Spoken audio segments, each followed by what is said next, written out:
Professional Education Reviewer Continuation. Nasa number 15 na po tayo. Okay, let's start. Number 15. Teacher Ray shared this lesson objective or learning outcome with their student. Before the period ends, all of you must be able to identify the topic sentence and supporting sentence of a given paragraph. Teacher Ray drilled them on a subject-verb agreement to ensure that they can write a good paragraph, then gave a 10-sentence paragraph for the students to determine subject-verb agreement before the class period end. Did Teacher Ray use the lesson, objective, or learning outcome as a guide in the development of her lesson? A. A little, because subject-verb agreement is a must in paragraph writing. B. No. C. Yes. D. Very much. The correct answer is letter B. No. Teacher Ray then followed the objectives of his lesson. The drill activity he gave was different from the learning objective he shared with the class. Number 16. This is the time the teacher actually spent in the classroom giving instruction by various means. A. Academic learning time. B. Mandated time. C. Allocated time. D. Teaching time. This is the time that the teacher actually spends in the classroom giving instruction by various means. A. Academic learning time. B. Mandated time. C. Allocated time. Or D. Teaching time. The correct answer is letter D. Teaching time. The clock seems to manage every school day. The daily schedule is based on a variety of factors such as a state or district mandated time, periods for a given subject, bus schedules, local school schedules for special classes, lunch period, and teacher planning time. Wong and Wong, 1998, describe 4 different types of school day time. Allocated time, the total time for teacher instruction and student learning. Instructional time, also known as teaching time, the time teachers are actively teaching. The time that teachers are actively teaching. Engaged time, the time students are involved in a task. And academic learning time, the time teachers can prove that students learned the content or master the skill. Read the following situation, then answer number 17 and 18. Teacher LJ proceeded to her lesson without stating the intended learning outcomes for the hour. She asked her student to work on seat work number 3 found in the math workbook, page 3 and 4. After 40 minutes, the student corrected their own answers as teacher LJ dictated the answer. Number 17. What is an OBE or OBTL practice in teacher RG class? What is an OBE or OBTL practice in teacher LG's class? A. Students correcting their own answers. B. The seat work. C. The teacher Jing gave the answer. D. None at all. Then the correct answer is none at all. Letter D. Outcomes-based education or outcome-based teaching learning or OBE or OBTL is focused not on what the teacher intends to teach, but rather the emphasis is on what is the outcome from the learner of the teaching is intended to be. The basic premise of OBTL is that the teaching and learning activities and assessment methods are constructively aligned with the intended learning outcomes or ILO. For the course, in other words, the outcome determines the curriculum content, the teaching methods and strategies, and the assessment process. The outcomes also provide a framework for curriculum evaluation. Teacher algebra practice was not in accordance with OBE or OBTL because she didn't state the intended learning outcome for the lesson. The activity she gave was not based on outcomes. Number 18. If teacher LG developed lesson the OBTL way, what should she do? If teacher LJ develops the lesson the OBTL way, what should she do? A. Make students understand what they are expected to know and able to do after the lesson. B. Make student arrive at the answers. C. Correct the seat work. Or D. Make seat work as homework. The correct answer is letter A. Make student understand that they are expected to know and able to do after the lesson. In order to be able to apply OBE or OBTL, teacher Algie was supposed to state and make her student understand their learning outcomes. Number 19. In classroom curriculum implementation, which is referred to as the green flag. In classroom curriculum implementation, which is referred to as the green flag. A. Rigid moment. B. Student interest. C. Content delivery blast. D. Too much chalkboard talk. The correct answer is letter B. The student or student interest. Green flags are practices we hope to see in the classroom in the subject area. Green flags or heterogeneous classes with group within B or student interest and teacher enthusiasm. C. Recognizing that student may change in skills. D. Integration of problem solving. E. Student applying class lesson in real situation. F. Enrichment activities available to students. Green flags are practices we hope to see in the classroom in the subject area. Here is the green flag. A. Heterogeneous classes with group within. B. Student interest and teacher enthusiasm. C. Recognizing that student may change in skills. D. Integration of problem solving. E. Student applying class lesson in real life situation. And F. Enrichment activities available to students. Number 20. In order for the student to clearly understand the structure and content of teacher's presentation, the teacher should have. In order for the student to clearly understand the structure and content of the teacher's presentation, the teacher should have A. Several years of experience as a presenter. B. A short preview. C. A summary. D. A short conclusion. The correct answer is letter B. A short preview. Previewing is important because it allows you to use time more efficiently. It will help the student better understand the structure and content of the teacher's lesson. Number 21. In the instructional process, as the teacher completes the instruction on the lesson, what serves as the basis of the new lesson? In instructional process, as the teacher completes the instruction on the lesson, what serves as the basis of new lesson? A. And the new information. B. Instructional tool. C. Appropriate and methodology. C or D. Knowledge base. The correct answer is knowledge base. New learning is constructed on prior knowledge. When we present them with problems or new information, the prior knowledge and experiences influence their thinking. The more we understand about what students already think and the more we help them engage their prior understandings, the more likely they are to learn well and the less likely they are to misinterpret the materials in our courses. Number 22. In introducing new lesson, what is important to consider by way of lesson continuity? In introducing a new lesson, what is important to consider by the way of lesson continuity? A. Relate past lesson to new lesson.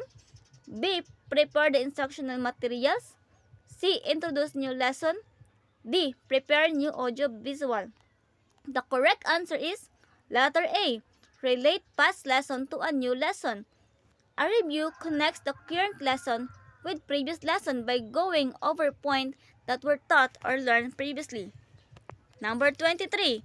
Which of the following best implement research-based learning? Which of the following best implement research-based learning? A. PowerPoint. B. Whole class discussion. C. Information data gathering. D. Intensive seat work. The correct answer is letter C. information data gathering. Research-based teaching means that students carry out research in their courses independently with an open outcome. This helps to internalize and practice research conduct and methods, skills such as formulating a precise question and processing and monitoring a research process. Number 24. The subject matter is the Asian Qualifications Framework or AQRF. The Asian History teacher teams up with the Economic teacher, the Professional Education teacher for a thorough discussion of AQRF from the perspective of other discipline, which describe the Asian History teacher's pedagogical approach. The subject matter is the Asian Qualification Framework or AQRF. The Asian History teacher teams up with the Economic teacher, the Professional Education teacher for a thorough discussion of AQRF from the perspective of other discipline, which describe the Asian History teacher's pedagogical approach. A. Reflective. B. Integrated. C. Inquiry-based. D. Constructivist. The correct answer is letter B. Integrated. The integrated approach helps pupils get a unified view of reality and enhances their capability to acquire in real-life skills. It does this by linking learning content between and among subject areas. There is integration when pupils are able to connect what they are learning in one subject area to a related content in another subject area. For instance, topic learned in math or social studies may be used by the pupils with the related concept and skills in reading and language. The quality of learning outcomes improves as pupils are able to integrate information across discipline instead of acquiring them in isolation. Number 25. Teacher Belinda avoids out-of-context skills. Instead, Teacher Belinda avoids out-of-context drills. Instead, she used a real-world problem for her students to solve. Doing so makes Teacher Beth blank in approach. Teacher Belinda avoids out-of-context drills. Instead, she used the real-world problem for her student to solve. Doing so makes Teacher Beth blank in approach. A. Reflective. B. Constructivist. C. Inquiry-based. D. Developing appropriate. The correct answer is letter C. Inquiry-based learning is an inquiry-based learning is an approach to learning that emphasizes the student role in learning process rather than the teacher telling students what they need to know. Students are encouraged to explore the material, ask questions, and share ideas. Inquiry-based learning uses different approaches to learning, including small group, discussion, and guided learning. Instead of memorizing facts and materials, students learn by doing. This allows them to build knowledge through exploration, experience, and discussion. Number 26. How will you describe activities which involve questions and answers leading to discovery of an answer or solution? How will you describe activities which involve questions and answers leading to discovery of an answer or solution? A. Interdisciplinary. B. Innovative. C. Integrative. D. Interactive. The correct answer is letter D. Interactive. Interactive learning is a hands-on approach to helping students become more engaged and retain more material with or without form of technology. Interactive learning helps students strengthen problem solving and critical thinking skills. Number 27. Teacher Janus taught all period. He taught the class the step to undertake in the conduct of an action research. He also showed a poorly done action research. He explained why it is poorly done and finally showed a model action research, which teaching approach describe Teacher Jano's lesson development? Was Teacher Jano's learner-centered? I repeat, Teacher Janus taught all period. He taught the class the step to undertake in the conduct of an action research. He also showed a poorly done action research. He explained why it is poorly done and finally showed a model action research. Which teaching approach described Teacher Janus' lesson development? Was Teacher Janus learner-centered? Letter A. No, he was more subject matter centered and teacher centered. B. No, because his subject matter was highly technical. C. Yes, he taught for all learners. Or D. Yes, he made things easy for the learners. The correct answer is letter A. No, he was more subject matter centered and teacher centered. In the teacher-centered teaching approach, the teacher is perceived to be the only reliable source of information in contrast to the learner-centered approach, while in the subject matter-centered approach, the subject matter gains primacy over that of the learner. 28. The meaningful teaching and learning. For meaningful teaching and learning, it is best to connect the lesson to the life of student by integrating a relevant value in the lesson, which principle is applied. For meaningful teaching and learning, is it best to connect the lesson of the life of student by integrating a relevant value in the lesson, which principle is applied? A. Write smart lesson, objectives, intended learning outcome. B. Begin within the mind.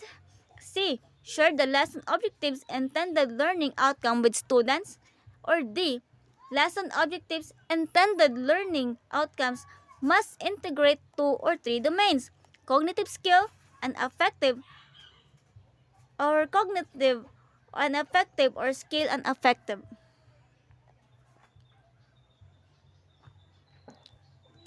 The correct answer is letter D. Lesson objective intended learning outcome must integrate 2 or 3 domain: cognitive, skill and affective, or cognitive and affective, or skill and affective.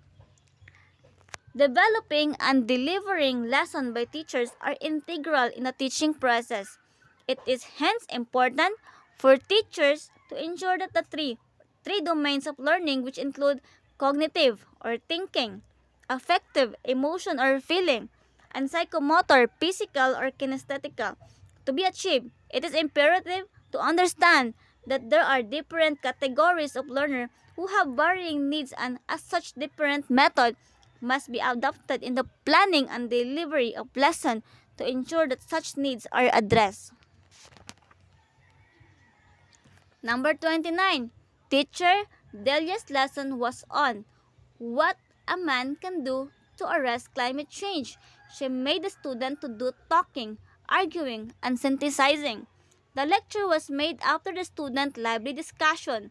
To what approach did Teacher Dada use?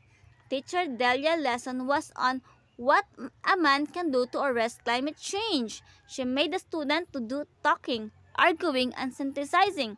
The lecture was made after the student lively discussion. To what approach did Teacher Dada use? A. Subject-centered approach. B.